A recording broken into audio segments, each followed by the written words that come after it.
Okay, I just completed my last row of cables, and I'm on row 47. So I'm gonna knit stockinette stitch to row 53. I've got 2 stitches here that did not stitch, so I'm going to manually stitch them. Okay. 49. Okay, and since this one wants to have issues, I'm moving the weight over to it, and that should take care of that issue. 49. 50. And the same for this end. Okay, there's 50.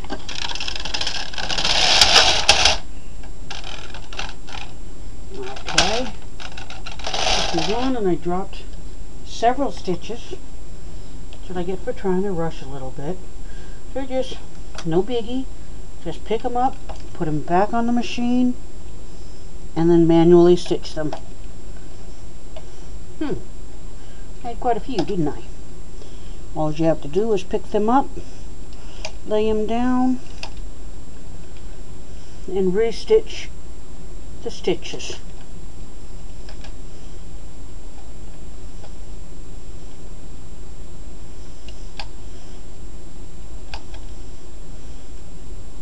Now I've got row 51 knitted. I need 52, and then I'll be doing the eyelet row.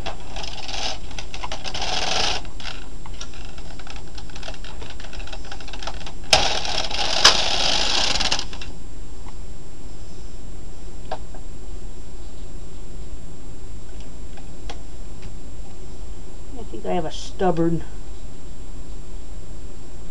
needle here, so I'm going to have to, yeah, it's a little bit loose. So, fix that. I'm going to put that down here. Now, the next row is going to be eyelets. Okay.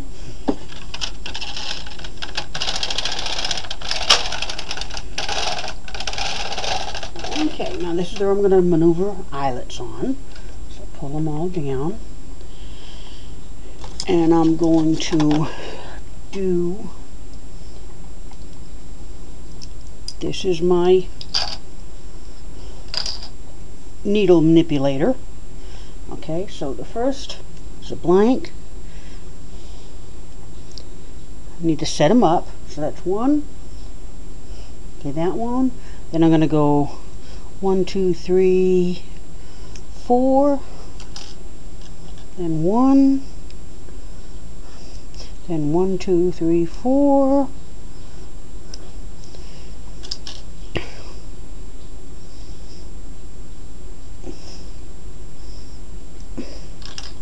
One, two, three, 4. Okay, I'm going to go ahead and clip these.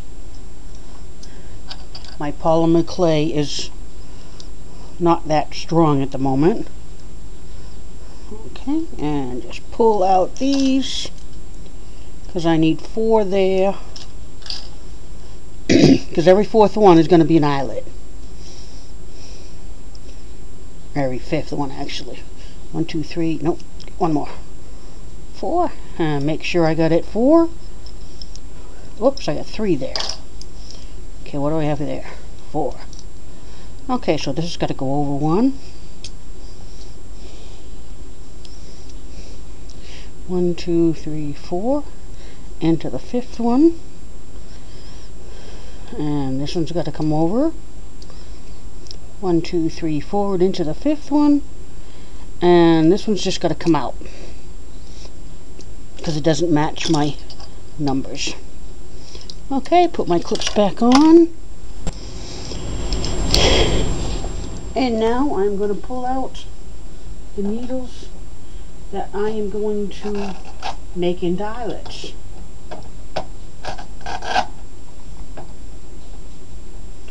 I have a video if you want to make this tool. I have one, I believe it's under tools. So I missed that one.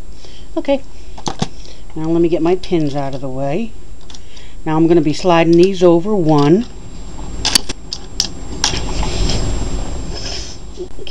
Let me, there it is. Just move it over one and bring it the stitch, because we're going to do a yarn over on the next row. So you want the latch open and in forward into work position. Okay.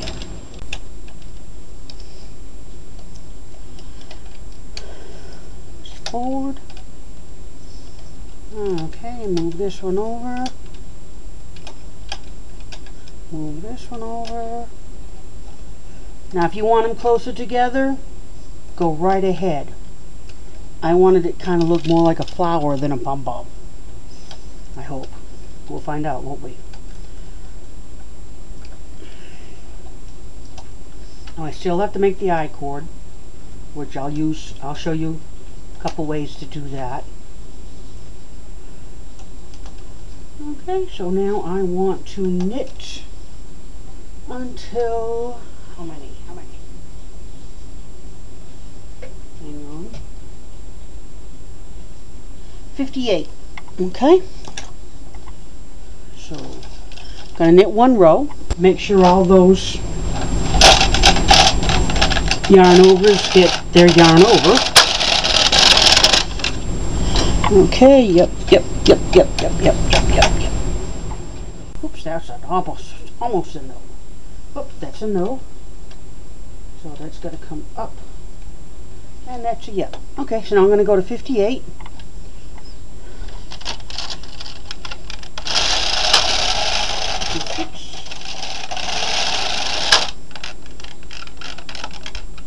Oops, I got a latch.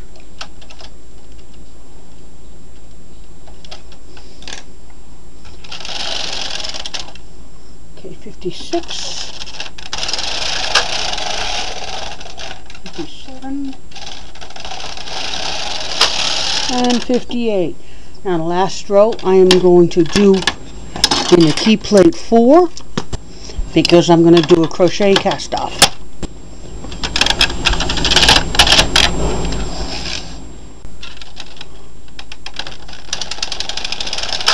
And I want these stitches a little bit on the bigger side.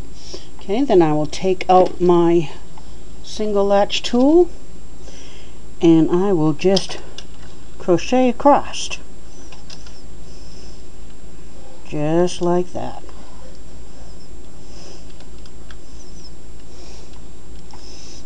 I'm just picking up the stitch and pulling it through. Now I'm going to remove the weights as I come to them, because I don't need them just hanging around there.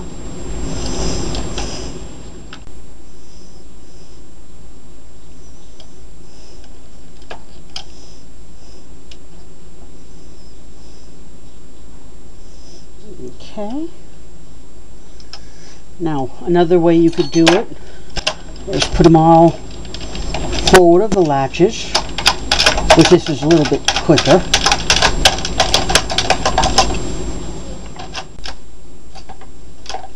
Okay. That one didn't get it. And just latch and pull. Latch and pull.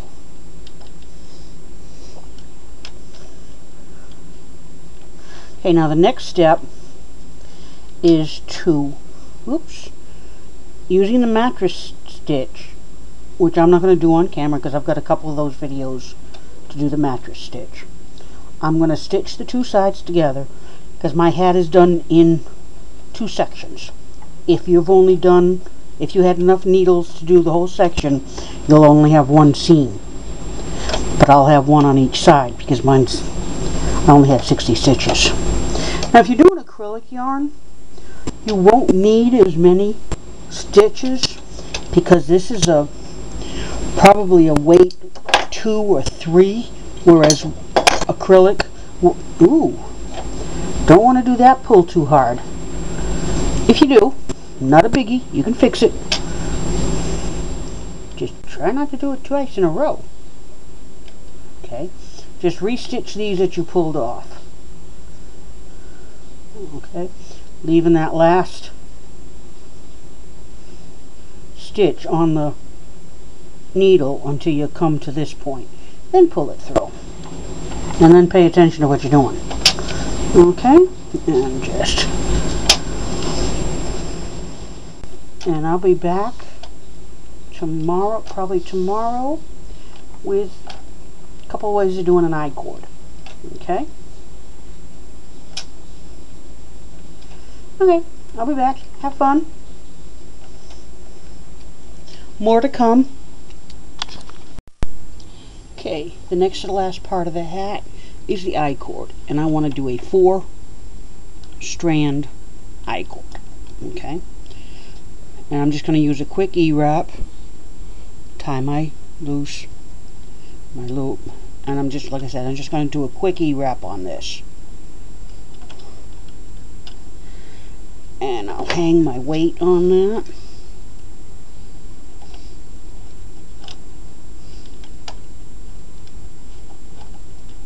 There we go. Now, here it comes. When you're doing an E-wrap, you could do it one of two ways. You can just knit back and forth. And I'm using key plate 2. Now I'm not going to do any counting on my rows because I'm going to go by inches. Okay, and one way to do an E-wrap, the I-cord, is you knit across, bring it back, and knit across, and bring it back, and knit across. Now that is one way. Okay, and then you'll snug it up when you're done. Now the way I like doing I-cord, if I'm not using my embellishment tool, is I use the dreaded intarsia key plate. Okay, to do the intarsia, the needle is in forward work position with the latches open. And you're going to wrap the needles. You're always going to wrap in this direction, okay? You wrap it once, with the latches open, and knit across. Latches open, wrap, and knit back. Wrap, and knit. Wrap, and knit. Back up a little so you can see it a little better. See, I'm always wrapping in the same direction. And knit. And knit. And I'm always making sure my latches are open. And knit. Now I'm going to do this for about 36 inches. Because if I find it's too long, I can just trim it to the length I need. Okay.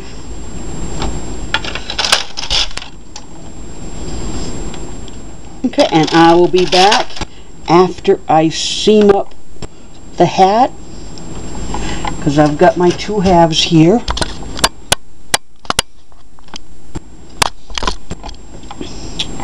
So I have my 2 halves here. And I'm going to seam them together here and then here. Okay? So I'll be back at that point.